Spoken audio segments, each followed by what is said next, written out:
This right here is our BMW E90 we picked up at the auction. Got it for $1,500. On this episode, we're gonna be finishing up this whole project, putting everything back together. This one's been a long time coming. It shouldn't have been a long time coming though. It chooches my ass. Every junkyard around here where I live is trying to rape my ass on the price for this headlight bracket. But that guy Steve, that sucker Steve, this guy was really trying to screw me on the price on that bracket, man. Steve, if you're watching this, screw you, baby. I bought the headlight bracket on eBay for $26. I got the bumper cover mount $12. Honestly, I'm not even gonna be mad if y'all forgot about roaches to wrenches. This thing right here just came in the mail last night, and this will been keeping me from putting this thing back together. So once we got that put on, I was able to bolt down the fender completely.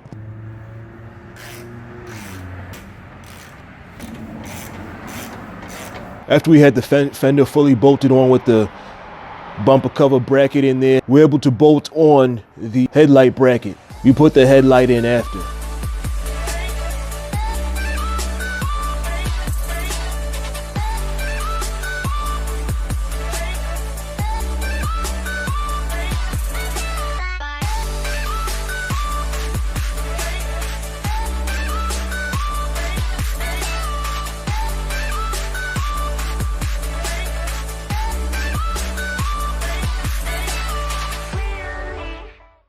Before putting on the bumper cover, I had to attach a lot of the grills, the kidneys, and things like that. Had to put all that on.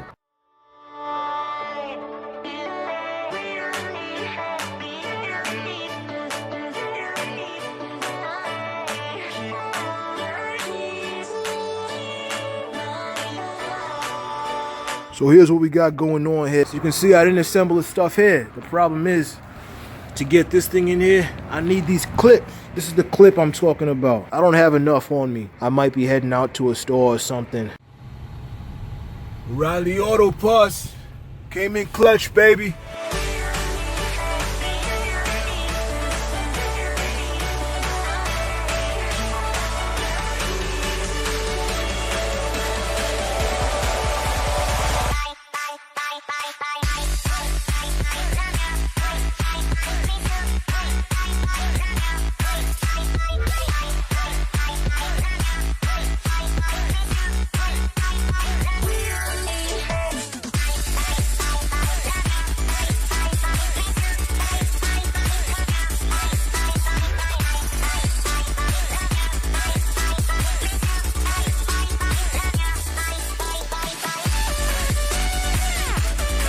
Well, that was a little tricky, but we got it on there.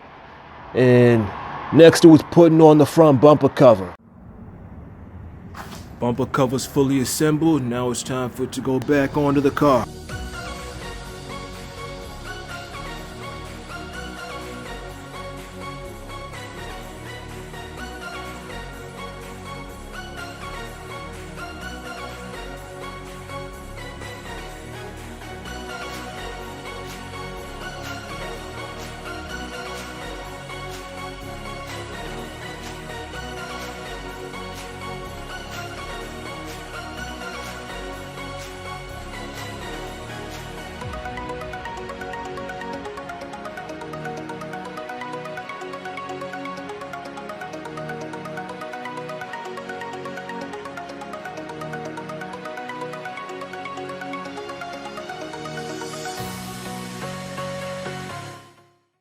So this is it, baby.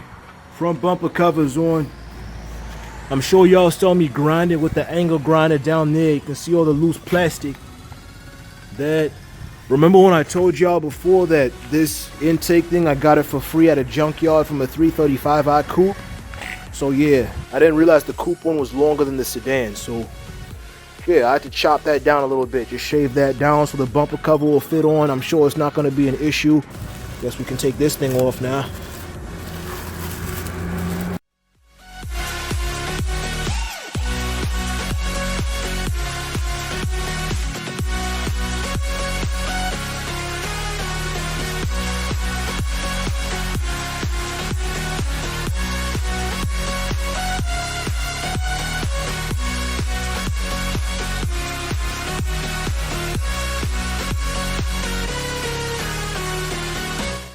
So this is what we got right here. Tell me that don't look sexy, man.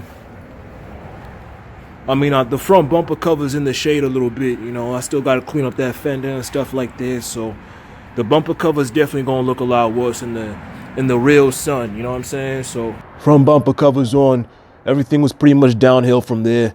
After this, it was basically just the mechanical issues that were left. I still had to clear all the codes.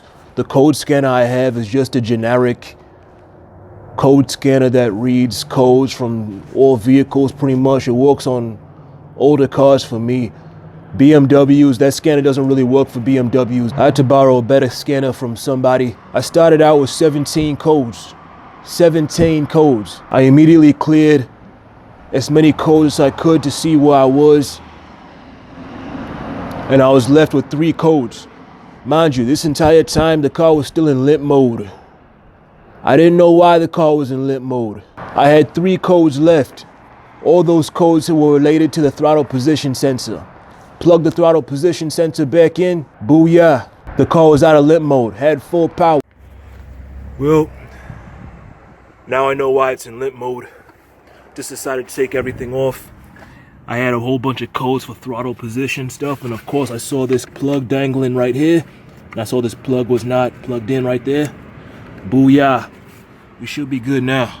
So I went on a little test drive and everything felt pretty great. Felt pretty good. I really like this car. You know, I'm not really sure. I'm not used to BMWs. I'm not really used to cars like this, you know what I'm saying? But it is just a base model BMW. It's not super fast. It's not super slow either. It got some nice torque to it. Okay, guys. Got the code scanner right here. I'm gonna read the codes. No codes found, baby. So yeah, we got no check engine light. The brake light is still on. Oh, there we go. Ooh, okay, yeah. This thing can rev now. Okay, this thing would barely, I would literally put my foot to the floor before and nothing. I mean, this thing would barely rev up to 3,000 RPM, but this thing is really going now. So yeah, we should be good. This thing is mechanically sorted. We just got to figure out why that brake light won't shut off. So yeah, no codes. Everything's figured out now with the mechanics of it. So on the first test drive with the BMW, you know, just riding around, and this is definitely, it can get up, you know, it can get up, and it has some nice torque to it. Oh yeah, this thing gets up, man. Yeah. Oh, that's 40 already. Yeah, I mean, this inline 6 engine has some nice torque to it. I've heard. I've never owned a BMW. I've never driven a vehicle with an inline 6 engine, so it has some torque to it. And the torque curve it's unique, it's interesting. Not really used to the way it drives. I mean, this car does have 152,000 miles on it, so the suspension isn't all the way there, I think. So yeah, it's safe to say that this car is damn near done. It's 230 horsepower, 200 pound-feet of torque. It feels kind of nice, you know. It feels kind of nice. I like the torque curve, you know. I kind of like how it feels, you know. It's not like a normal car, you know. It's my first time driving an inline 6 car. I had to replace both the brake pad wear sensors.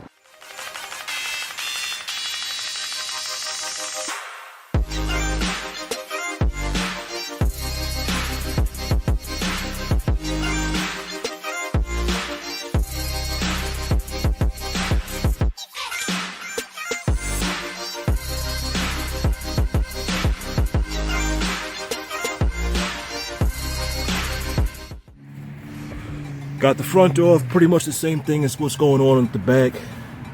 Here's that brake pad sensor, was just dangling. Just dangling right there. There's the whole thing, pretty much just gotta unplug it.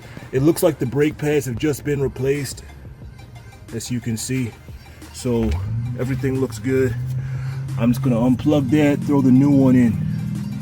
I might have to go find one at an auto parts store. I don't know whose job it was to work on this vehicle. I've mentioned this before. They replaced the oil They replaced the oil filter. However, they don't replace the oil filter O-rings that are supposed to go on there. That's why the thing was leaking oil before I fixed that. It's not leaking any more oil. I had to replace the brake pad wear sensors because whoever's job it was to put the brake pads on this car, they didn't complete the job properly. I don't know what they were thinking. They just cut off the brake pad wear sensors right there and just left them hanging.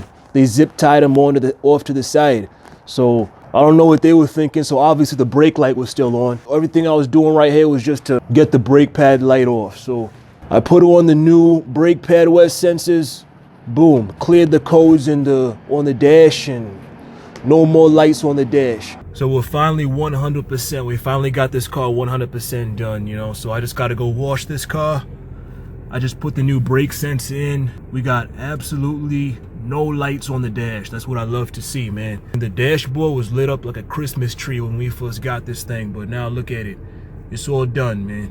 At this point, the car was completely sorted. Lastly, all I did was clean out the interior of the vehicle. I gotta tell you, I was not looking forward to cleaning out the interior of this car. It was filthy, absolutely filthy. I assume this car was owned by a mother and, you know, she probably had some young children, just because it's like there was glitter and fake plastic diamonds that you stick onto the damn, people stick on the dash and steering wheel and stuff. I assume it was a woman who was owning this vehicle. You know, that may have something to do with the lack of maintenance that was done to it. I don't want to sound sexist or whatever. That's just my own opinion. In the back of the car, there was a whole bunch of candy stick to the carpet. It was absolutely filthy. A little while ago last year, I posted a video detailing the interior of a car on a budget, yeah? Apparently somebody had a problem with that. I don't know about y'all, but I'm not paying anybody $120 to clean out the interior of a vehicle. That's not worth my money, okay? This only took me about 15-20 minutes to clean out the interior of the car. I'm not paying somebody $120 to detail it. If you want to pay somebody $120 to detail the interior of your car, go right the hell ahead, okay? I got nothing to complain about, really. I mean, this car has no mechanical issues, nothing like that. It drives great. This whole project has been a long time coming. It took me a lot longer than expected, but it's done now. And the next time we talk about this car, it's gonna be after I sold it. I'm gonna talk about how much money I put into it, the whole repair cost and everything like that. Then I'm gonna tell y'all how much I sold it for and how much money we made and all that good stuff. The reason I wait till after I sell the vehicle to talk about repair costs, a vehicle is only worth how much someone's willing to pay for it, okay? Some people don't understand that. I'm sure it's gonna be worth it. Even though it took me a whole lot of time, it didn't take me a whole lot of money. So that's gonna be it for this video. Thank you for watching. If you like the video, leave a like. As always, I'm grinding. I hope y'all are doing the same. Y'all stay strong, stay healthy, and stay inspired. I'm out. Peace.